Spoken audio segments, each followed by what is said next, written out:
everyone, it's Maddie, and today I'm going to read The Summer I Turned Pretty trilogy by Jenny Han. The first book came out in 2009, and since then Jenny Han has become much more well known for the To All the Boys I Loved Before series, but this was my first introduction to her and probably my first introduction to YA contemporaries. So I'm really intrigued to go back to it 10 years later and see if it still holds up, what the tropes were back in those times, if we've moved on since then, because this is a good old-fashioned love triangle with two brothers and one girl who's grown up with them. Each of these books are around 300 pages, so I don't think it'll take me very long to read them, and we'll see if I can do it in one sitting. I'm hoping that the experience will be like watching just one really long rom-com. I'm now 100 pages through the story, and I feel like I've properly settled into it. I'd completely forgotten that the book is actually set both in Belly's 16-year-old summer, but also telling you about all of the summers that she's had previously with the boys. So there's Conrad and Jeremiah, who are the love interests, and then her brother Stephen, who also plays quite a big role in her younger years. At the beginning, it's made clear that Belly's first choice in romance is always going to be Conrad, and she sees Jeremiah as more of a best friend type. Probably because of that, I prefer Jeremiah. He's just got a friendlier personality.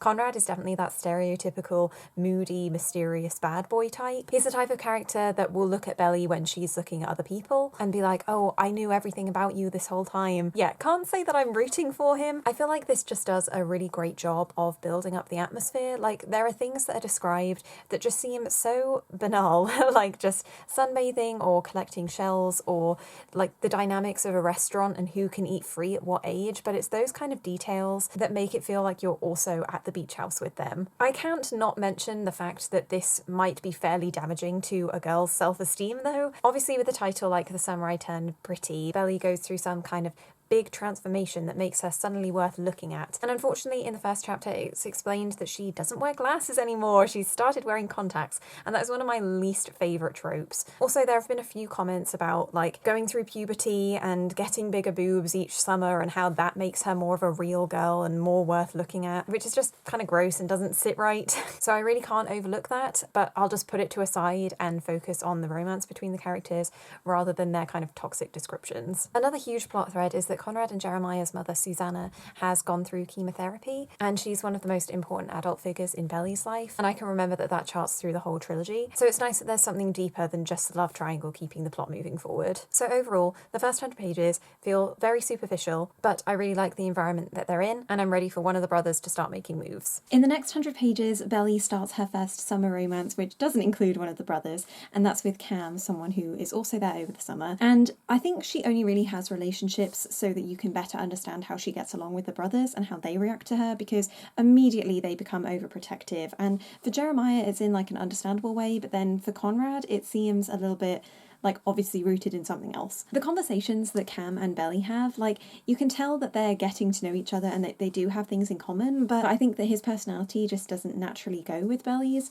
and it makes you better appreciate the rapport that she's built up with the Fishers because they've known each other basically their whole lives. I also think that the going back to different summers in the past is done really well. I think Belly acts perfectly as an 11-year-old and as a 14-year-old, and I like that you can see how her traits have carried through with her as she grows up. It's just a really believable dynamic between her and the brothers, and how they irritate each other and know exactly how to push each other's buttons. We've got to a point where Belly has decided that she's got over her crush on Conrad in order to move further with Cameron, but Jeremiah doesn't believe that, and of course I don't either. I'm just waiting for that moment where he stops going hot and cold with her, and when you finally get to understand why he's acting the way he is. Quite a lot has happened with Jeremiah and Conrad in setting them up with love interests as well, but they're just plot devices to spark jealousy within Belly. I just finished The Summer I Turned Pretty, and those last 30 pages really did a lot for the characters. Belly admitted to Conrad that she loved him, but when he didn't have the right response, she then got into a huge rage about why she ever loved him in the first place and that he didn't deserve it and that he was selfish.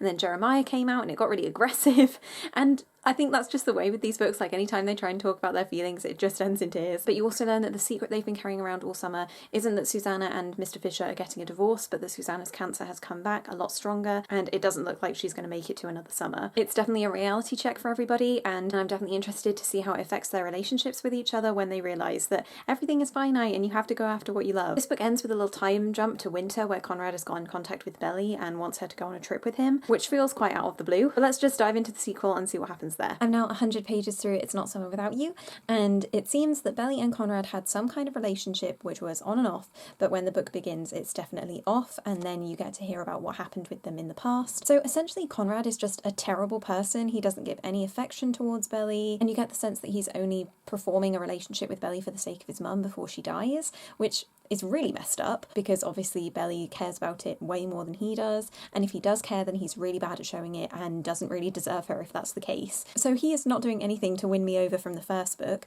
but Jeremiah has a perspective in this. It's not as common as Belly's, but I do enjoy seeing his voice because now that they don't have the summer house to go to, you still need a way to talk about the fishes. He's just really sweet and in all the better option, and by the nature of that I can already tell that she's not going to choose him. But the book definitely feels emptier without the summer setting and without Susanna there as a force that was keeping them all glued together. Everyone's heart just isn't really in it, and it turns out that Conrad has gone missing, and so Jeremiah and Belly are out to find him. So let's see what kind of drama goes down when they do find out where he is. I just finished the sequel and it ends so dissatisfyingly. Belly has kissed Jeremiah, but then she went to run after Conrad, and she was finally saying that she was letting him go, but then she also wanted him to stay. There's so much push and pull between them, they're like magnets, but I really want her to make the right decision and stay with Jeremiah because he genuinely cares about her and he shows it. It really annoys me how she keeps going back to a boy that has just hurt her the whole time, like literally done nothing but stamp on her heart and argue with her about her own feelings. It just makes me think that Belly has no agency and she can't pull herself out of the situation to realise that it's toxic. So although there are quite a lot of arguments, they're really well written. I think Jenny Han handles anger in a scene really well and doesn't let it fizzle out. The standout character in this is Laurel, Belly's mum. She was like the MVP of the story, calling Belly out when she was doing ridiculous things, coming to her rescue, just being a responsible adult. And in the first book, Belly really idolised Susanna and kind of wished that she was her mother instead of Laurel, and she actually says that to her mum in this book, and it's just heartbreaking because there are so many moments that Susanna throws light on where Laurel is actually doing what's best for Belly. As for the love triangle, I'm surprised by how little love there has been. It's really not very romantic in the sense that there's date scenes or interactions. Like the cutest things are normally stuff from the past that Belly or Jeremiah are reflecting on. So I'm kind of waiting for that romantic moment because there was a prom in this book, but Conrad was just being a douchebag throughout the whole thing and ruining the experience for Belly, whereas that could have been, if Jeremiah was there, like one of the sweetest moments. So I'll anticipate that in the third book. It's the next day and I've only got 100 pages left of We'll Always Have Summer, and I have to say that this book has been an absolute train wreck for me. The book starts with Jeremiah and Belly in a relationship. They've been together for, I assume, a year. They're both in college now and Conrad is completely out of the picture. But the relationship hits the rocks when you find out that Jeremiah cheated on Belly when they were broken up over spring break, and so she feels that she can't trust him anymore, that it's a way to end the relationship. But then Jeremiah proposes to her and she accepts, and they're going to take this marriage as an opportunity to fix their problems. That is a terrible idea, but I felt like Jeremiah's actions were completely out of character for him because all we've ever seen him be is completely devoted to Belly, and it feels like something Conrad would do more based on what we've seen of him. But what happens with these books is where they could show you the happy parts of the relationship, where it's going for them, like them reaching milestones together, those moments are in ellipses between the books. So you're always starting at a point of angst, and that feels completely different to what Jenny Han does now. Whereas this trilogy is all about angst, the Lara Jean series is all about being cute together. You get to see Lara and Peter making cookies, going antiquing, like hanging out at diners with their friends, going to parties. You get to see their relationship develop and see them do cute coupley things together, but that couldn't be further from what this book is. Jeremiah had a little bit of a perspective in the second book, and Conrad has one in this, so you can finally find out why he was never connecting with Belly the way he should have been. As with any bad boy, it's to do with daddy issues. Wow, should have seen that one coming. So now we've got to deal with the awkwardness of Jeremiah and Belly finally forming a commitment with their engagement, and Conrad now having to deal with his feelings, but essentially he's going to have some speak now or forever hold your peace moment and completely ruin her happiness. But she'll go along with it. I know she will, because she will always love him. Ugh. And I didn't say, but it should be a given that this wedding hasn't really gone down very well with the families. They both think that Jeremiah and Belly are too young to be making that kind of commitment, and they're saying that they still can get married, but they should wait until they've graduated and they're not teenagers. I do agree with, because they're going through with it for all the wrong reasons, and Belly is still having these hesitations about it, but she's not being real with herself about what that truly means. And I'm intrigued if in the last 100 pages I can be properly manipulated to think that Conrad is the better option. 900 pages later and I'm finished with Belly, Conrad and and Jeremiah's story. It ends very quick, like in a snap, and you get this flash forward to when Belly is 23 and you get to see which brother she actually ends up with. Surprise, surprise. It isn't Jeremiah.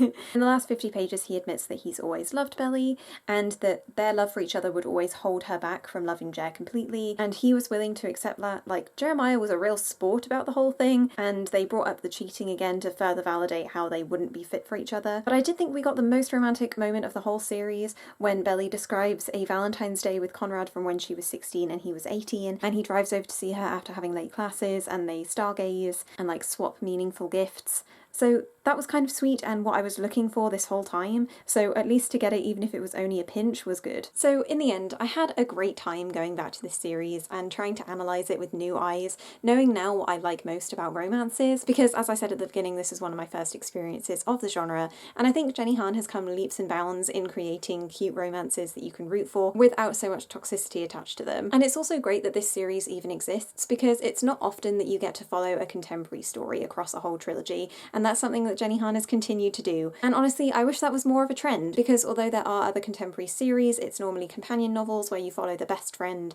and another side character. So this is great. I'm pleased that it exists, and I'm pleased that it was a stepping stone to get to something as cute as To All the Boys I Loved Before. Thank you everyone so much for watching this video. Let me know in the comments what you think of Jenny Han's books if you've read these, and what you think of Belly in comparison to Lara Jean, and I definitely plan on doing more rereads like this in the future. I'll see you next time!